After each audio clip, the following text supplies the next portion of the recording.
Okay, we're live. We just pray and hope you start feeling better. Okay. Good evening.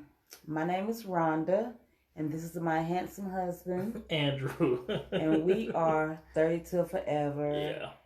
Here again with, let's just have some conversation, I guess. Yeah, we're going to be talking about expectations and communication. Yes.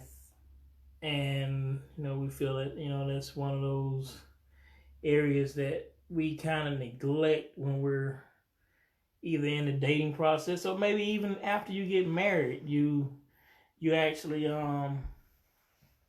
don't think about, you don't place a lot of focus on your expectations. I know that. You should, just a little bit. So, we can start off by asking if you guys want to answer the question. Just feel free to type in any questions that you may have. But first, let me just say this. Okay, so our conversation that we're having tonight is kind of piggybacking off of the last two conversations that we had. Yeah. So, and it has a lot to do with, us being a little bit about being stuck in the house with COVID-19 and dealing with someone who has an autoimmune disease such as myself, and just being married and having those conversations. And some of these conversations are hard to have because I know with newlyweds, when you're all in love, you don't want to think about the bad things that could happen. And of course, we didn't want to think about bad things that could happen either, but life happens. And when life happens, are you able to adjust and keep moving? Right. And it's hard sometimes because adjusting, I'm still having a hard time adjusting with what is my new way of life. I understand. It's a big adjustment because these are things that a lot of us, we don't communicate with our spouses. Glasses on so I can see. We don't communicate because let's see, life throws some wicked curveballs at us at times. Yeah. And it's how we react to those curveballs, so to speak. Will test your marriage. Hi, Rhonda. Because my wife's not feeling well right now, and we were thinking about canceling the show because of how I'm feeling, but sometimes I just go through these days in a row, and this just happens to be days in a row. I felt fine earlier today, and then all of a sudden, and around about the same time yesterday, it just kicked in, and it's just like, I don't know, and I can't even describe how I feel. It's just extremely, extremely tired, weak, nauseous, all that. And the thing is that however it is that I'm feeling, it has a direct effect on my man. It does have a direct effect. And I feel bad because it'll be like, okay, I'm going to get up and I'm going to cook. I'm eating took dinner out, which I didn't today, but I could be and took dinner out and it'll still be sitting in the sink waiting for me to come in there and get it.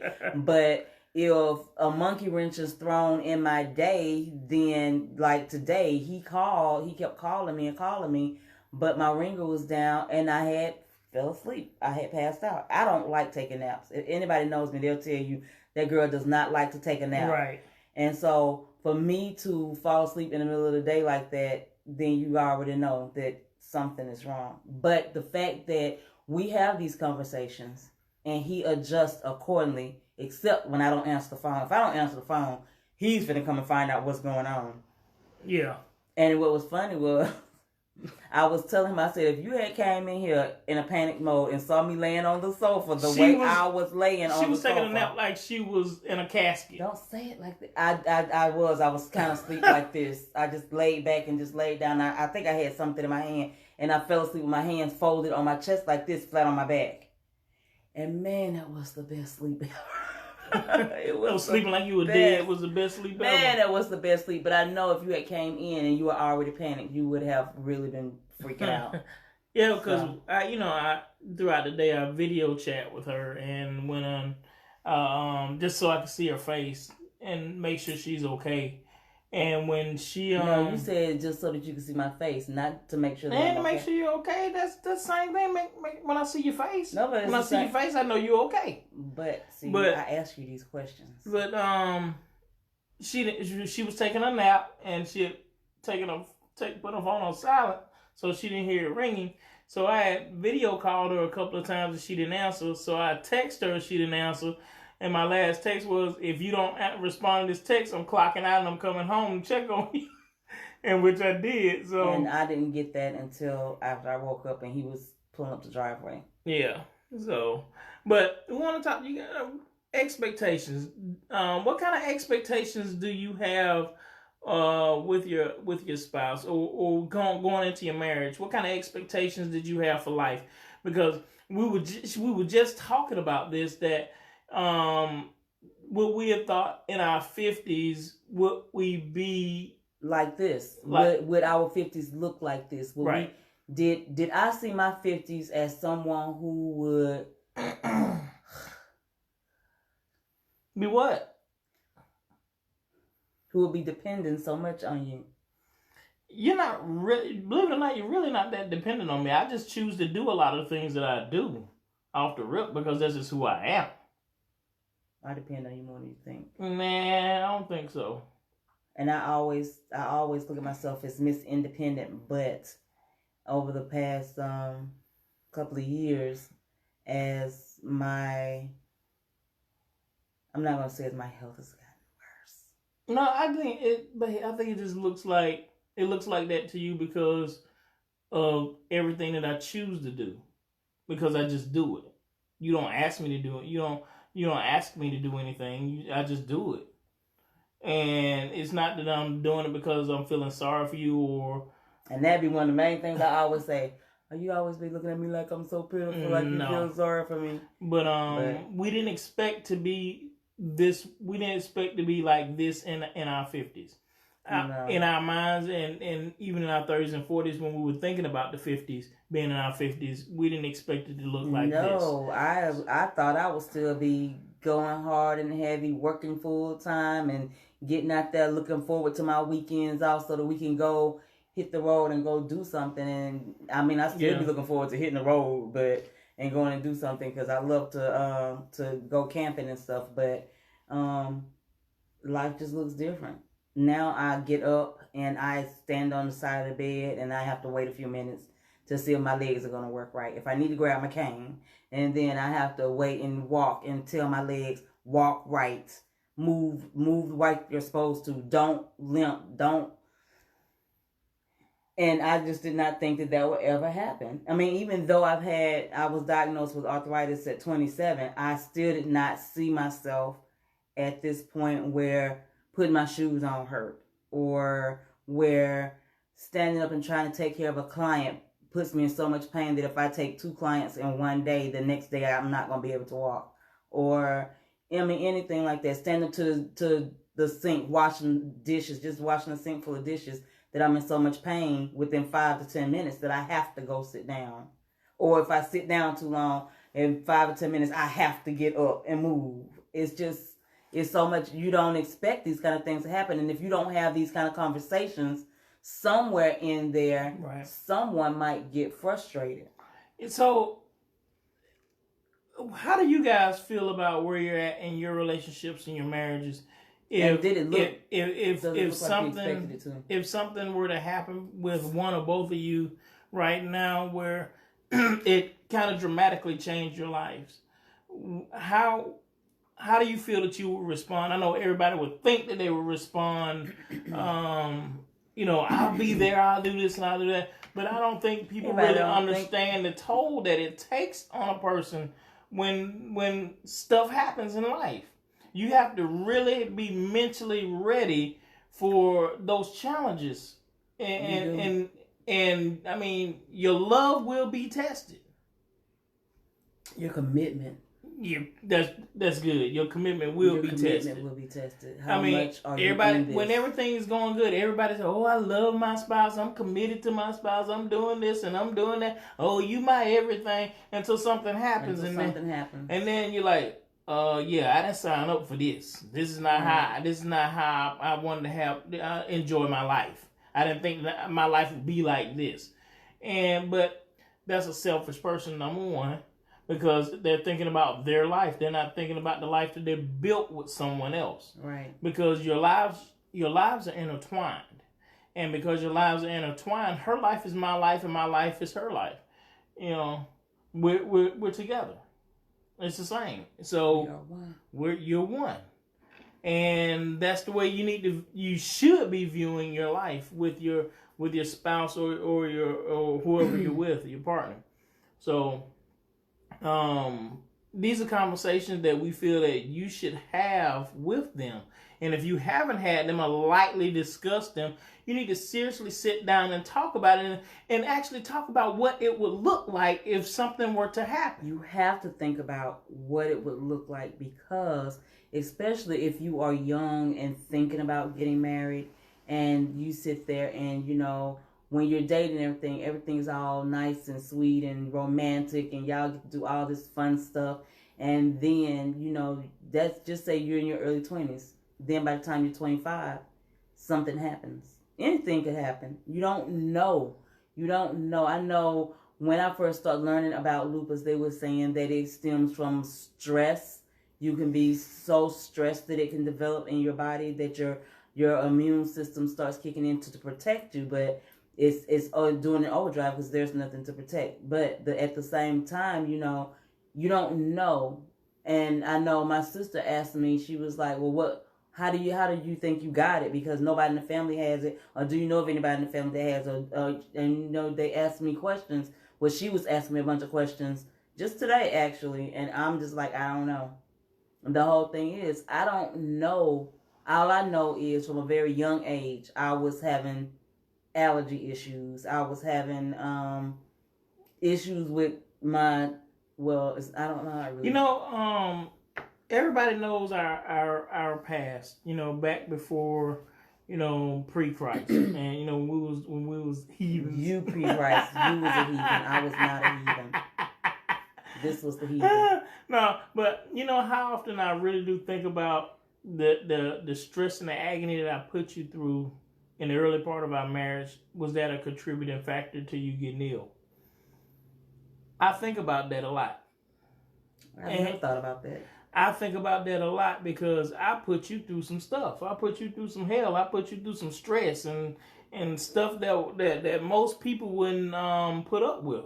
Yeah, I never thought about that. But I have, and I think about that, and I'm like, what if I was the reason why you got sick in the first place? Would that be the reason why you would be taking so much time to take such good care of me? No, I'm just taking care of you because that's I'm your husband, and I'm supposed to, and I should.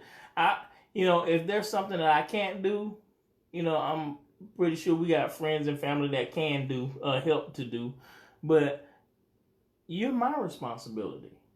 You're my wife and you're my family. You're my best friend. I should be the one that make sure that makes sure that you're okay. And that's how we all should be viewing and going into our marriages, that we should be that way. Yeah.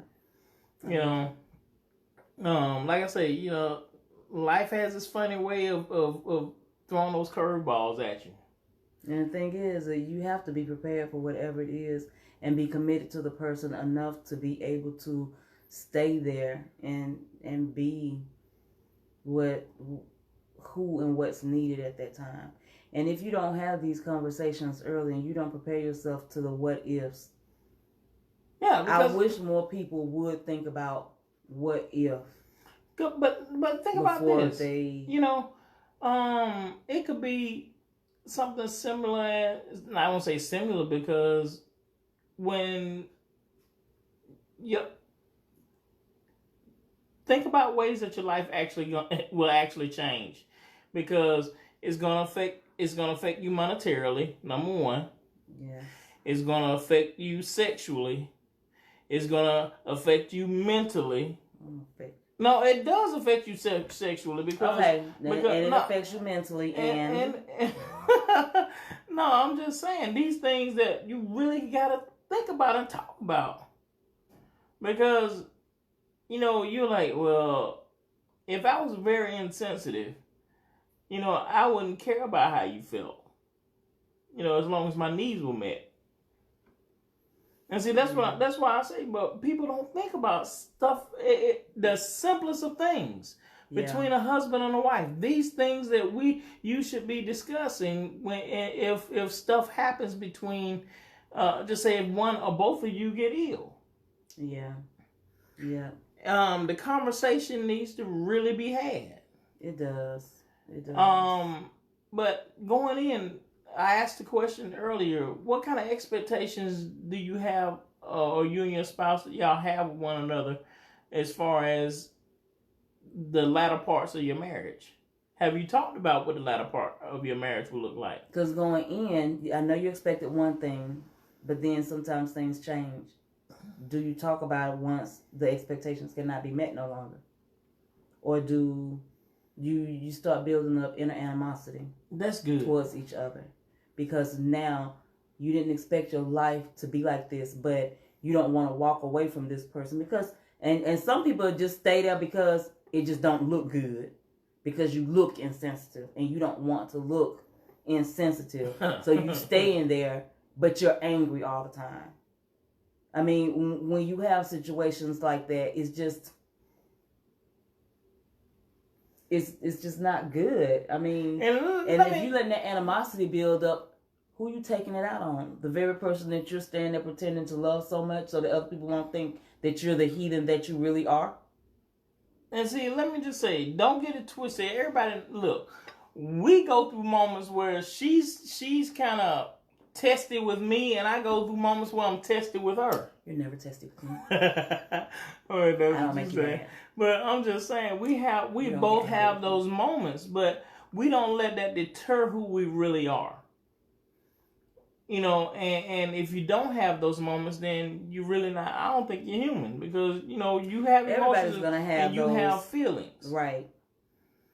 And it's the way that you display those feelings, because just as easy as she can get upset with me, or I can get upset with her, just as easily we can be cuckoo and caca and having a good time, 15 minutes later. And that's the thing too, is that you always, no matter what the situation is, because I know what my faults are. I get angry over a lot of things, and most of them don't have anything. A lot of things. Shut up. Most of them don't have anything to do with him or the things that he do. Like, at some point in my older life, I developed this thing about noise. Clicking your teeth, or chewing food loud, or eating loud, or drinking loud, or anything that was like loud noises. Loud noises start irritating me. And I actually went and looked it up, and it is some kind of disorder where it's old people disorder. You make me sick. Anyway, it's some kind of disorder that it says that if the noise gets you to the point where it makes you angry. Yeah, old people. And I would get angry. Jamila wants to be on our live. Let her. Invite her in. I don't know how to do it. I mean, let me see if I can figure that out. Go live with Jamila. Yep.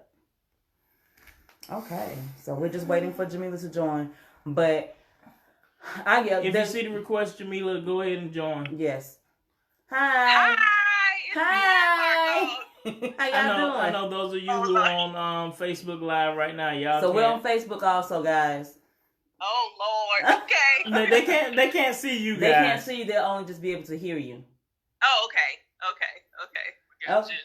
My dog's in the way, so if you see us moving, that's what's going on. Stop. Okay, so Jamila and Marco has joined us on Instagram, guys. So. Right. What's up? So, honestly, we really, really love the topic. Especially when you're talking about expectations or how you expect your life to be, like going into marriage, and then how you make the adjustments when things aren't the way you expected it. So that's definitely something that Marco and I have had to deal with a lot in our marriage. Mm-hmm. Y'all know our story. Yes, we do. And one of the biggest things is, we expected to be married. Now, we're married now 10 years, but within that time, we expected to be parents by now. Right. But unfortunately, that didn't happen for us. And so that was a very, very hard adjustment, because one of the reasons why I really married my husband is because I know he loved children. That's one of the main things that I noticed about him, and one of the main things that kind of attracted me to him, and one of the main reasons why, I wanted to marry him, because of his love for children. And I knew that he would be a great father, but he would also be a great partner. Like, I knew that I wouldn't be alone when it came to, raising kids and providing. I knew that he would take a very, very active role in that process. And that was important to me, because I grew up without a father. Okay. So that was like a big deal. And when that didn't happen for us, it was definitely a challenge. It was a big adjustment. I think it affected me physically. It definitely affected me mentally and emotionally. Right. And a lot of times, because, it was happening to me physically, and we went through a lot of things to try to, have a baby, as far as fertility and all that kind of stuff. And it just never happened. And you think about how it affects you, but you really don't really think about how it affects your partner. Right. And I know that was a big adjustment for him. So it was easy to kind of like turn away from each other during that time. But I think what we really, really tried to do was turn towards each other more. I'll let you talk some now. Good. Because I don't want to get emotional. You already yeah, we can hear it in you, girl. You okay? But yeah, Marco, I would like to hear, because I'm always asking my husband about how he feels sorry for me and everything. I never really ask him, exactly how this is affecting him. But with you in this situation, oh my goodness, how are you dealing? Because with the expectation of having a couple of kids by now, are you okay? I'm to the point where now I just accept it. In the beginning, I questioned a lot of things, Yeah. But I also try to put myself, the way I felt, to the back to make sure that Jamila was okay. Right. So I would like come up with, I really just stopped talking about it. Basically, it's like, if it happens, it happens, to kind of ease the pain for her, and just kind of internalize it myself and deal with it in my own way, but not to bring the stress to her, knowing how she feels emotionally. So, I mean, it was rough, though. I mean, I think about it now, but it's like in the back of my mind now. So I try to occupy my time with being busy and occupy myself doing different things. Wow. To not think about kids. Wow. But just still be there for her. Right. So y'all have I've seen y'all relationship, some of it, because I've known y'all for a couple of years now, and y'all have a good relationship, and I have seen you with your nephew and everything, so y'all are great. But how much I'm trying to say this,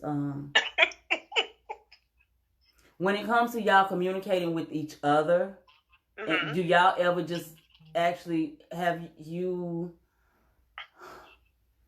See, I don't want to get emotional or make y'all more emotional about this either, but I read where you have to grieve a process. Like me, they told me that, somebody told me the other day that, I might have to just accept the fact that I will never be able to do 5 miles again, or move the way that I used to move, or what I used to call my sexy walk is gone forever. Now I got a cane walk. So they said, I'm going to have to grieve that part of my life, because that part of my life is gone. Have you had the opportunity to grieve over this? And how were you able to move forward with this? Personally, personally, I think that I'm still grieving because the reality that it'll never happen is still new. Because it's still really new, as recent as September of last year. Right. So we're not even at a full year, at the point to where we know it. All before anybody that is a person of faith, you always have hope. Exactly. Right. So even though it was a long time, and 10 years,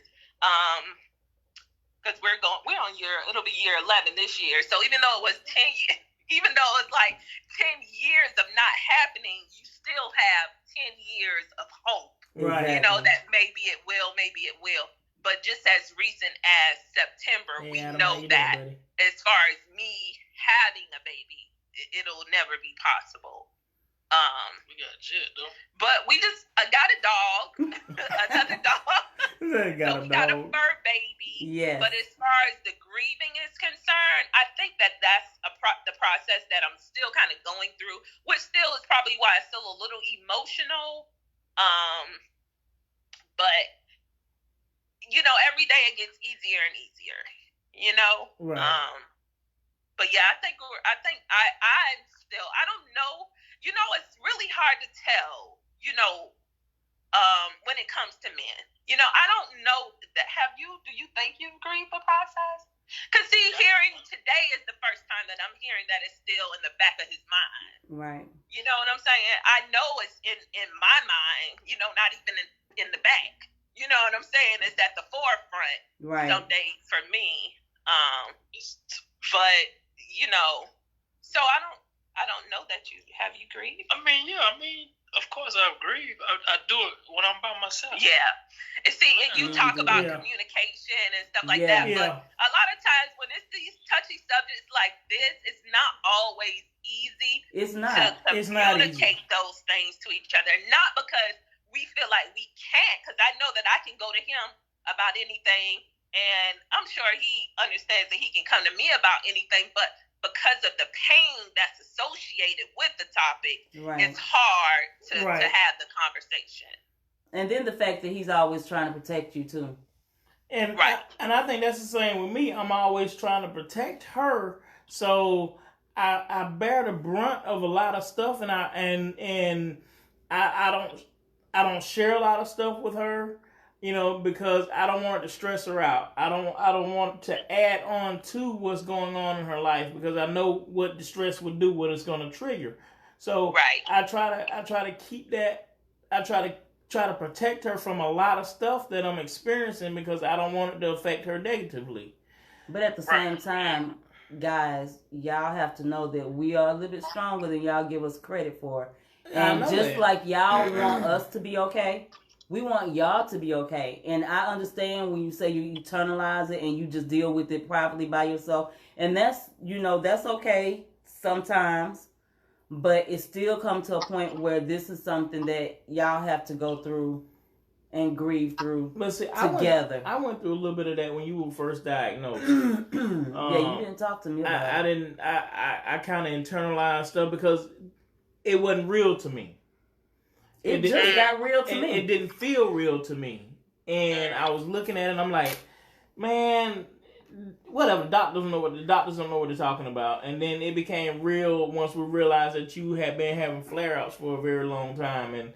And then all of a sudden, your legs started getting worse. And then other things started happening, and then I was like, okay, this has become real to me. And then I think, because you would ask me, you would say, hey, you don't really take this seriously about what's going on in my life, but that wasn't true. Well, the thing was because I felt like if it was something serious to you and real to you, you would research and learn more about it. And for whatever reason, I was not doing exactly what I expected you to do. Well, I don't allow you to see me looking at YouTube. I don't allow you to see me Google searching, because it wasn't. I was still in. I wasn't in the grieving stage yet. I was in denial. I guess I was too. I was in denial, and I wasn't grieving the fact that you were ill. I was still denying the fact that you were ill, And when it became real to me, that's when, you know, everything shifted. I said, okay, now allow me to and that's the reason why the reason why we had the topic tonight, because your life has changed, which made my life change, and we had to make some adjustments together. And so with that, the adjustments that you guys are going through and the getting, is it used to? I don't think get used to it. As you're coming to grips with the idea of not having little feet, have y'all discussed? Never mind, that ain't my business. I mean, if we talked about adoption or stuff like that. Yeah. I mean, we've mentioned it, but it's we've still mentioned it a couple of times, but you just don't want to keep harping on it. Right. I understand. You know what I'm saying? Yeah. And I don't want to keep bringing that up if that's not what she wants to do. I mean, it sounds like a good idea, but I guess, you know, a lot of times you still want to have the hopes of having your own. Right. Adoption is good. I mean, but, you know, the joy of going through the process of, you know, the 9 months. Right. You know, I guess pickles and ice cream, you know, going to the store, doing stuff like that. Crazy mood swings, yeah. Right, yeah. I mean. Yeah.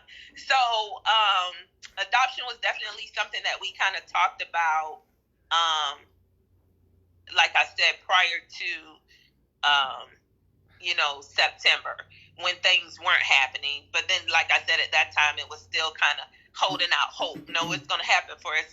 It's going to happen for us. But now that I, you know, we've come to grips or to terms, like you said, with the fact that it's not going to happen, then that's definitely something that we'll have to revisit.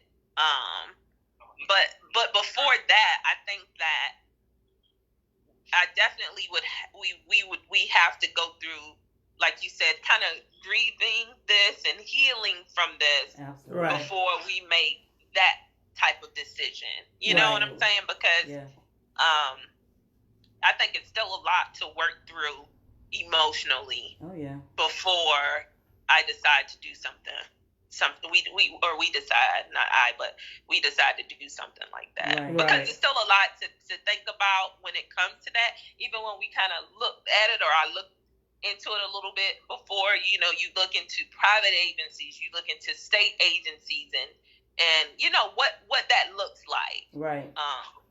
And deciding if that's going to be good for us. Yeah. Yeah, but we don't mind you asking questions like that, Rhonda, because we know you and you know us. Y'all know us, so. Yeah. But I understand because we're live. But yeah, we don't mind sharing our story. And believe me, we really do appreciate you guys sharing, because you know, everybody has their own different story, and we really don't know what others are going through. You know, you might see an individual post from Rondo, or you might see an individual post from me, but you never get a complete picture about what's happening in our lives.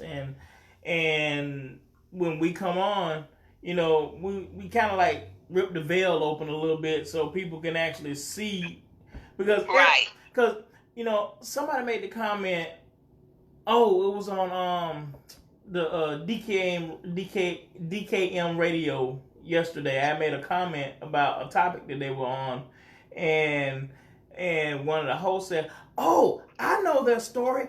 That they have such a beautiful marriage, but when they see us, they see the marriage, but they don't see the struggle that we face every single day."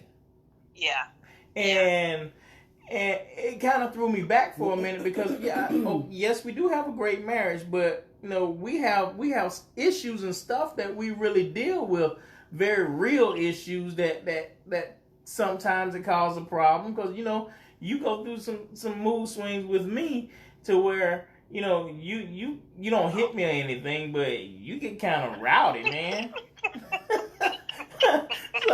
so I have to deal with that. I'm just gonna look at you. Why? Why? You finna get rowdy? Okay. So. No, but what I'm saying is, you know, people don't really know. They just see it on the outside looking in. They just assume that everything is always okay. I hear the baby. Right. So yeah, and me knowing your story and the things that you guys have gone through, I have to tell both of you guys, y'all are so strong, and with everything. Wow. Because I know there's parts of your story that when I heard some of it, a lot of times I have to step back and I'm just like, oh my God, and just pray for you and cry for you. And I'm just like, okay, she's so much stronger than I think I could be at this point.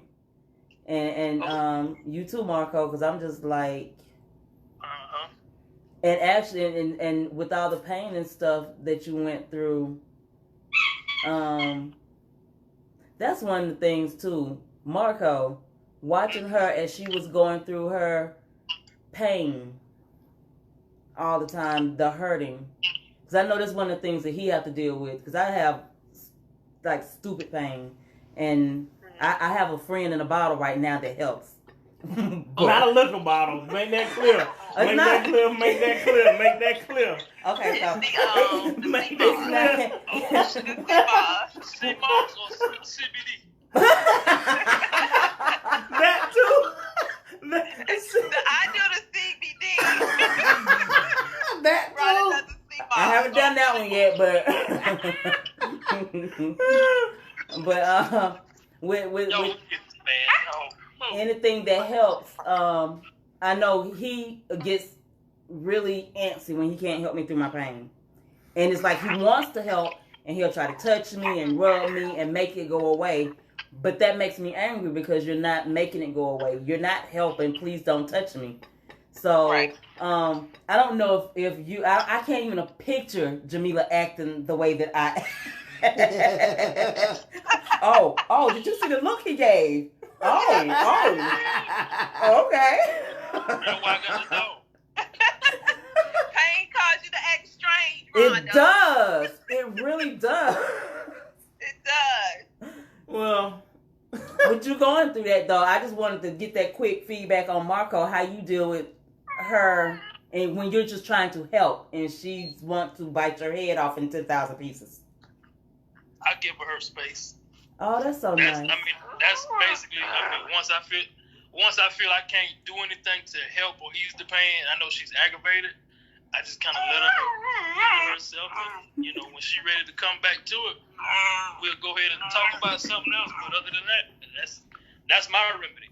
Right. Am I wrong for that, brother? No, that's what works for y'all, man. That don't work for me. I can't deal with that. I gotta insert myself. And that's why he gets his head chopped in 10 million pieces. Just leave me alone. I can't help it. But you hear us tell people, I'll leave her if she's in the one part of the house and I'm in the other. He follows me. I'll get up and go to wherever she is, because I'm like, no, this ain't gonna work. No, nope. That makes him no difference. What's going on? If he even wake up and notice that I've gone for one of my nightly walks through the house, he'll get up and he'll come to check. And I might be doubled over in pain somewhere, but then at that point, you want to touch me and rub on me, yeah, you about to get hurt. Don't touch me, please. I left the room so you can have your peace. So... Yeah, now when it comes to communication, I think that's something that I had to share with Marco. I think that's something that we had to talk about.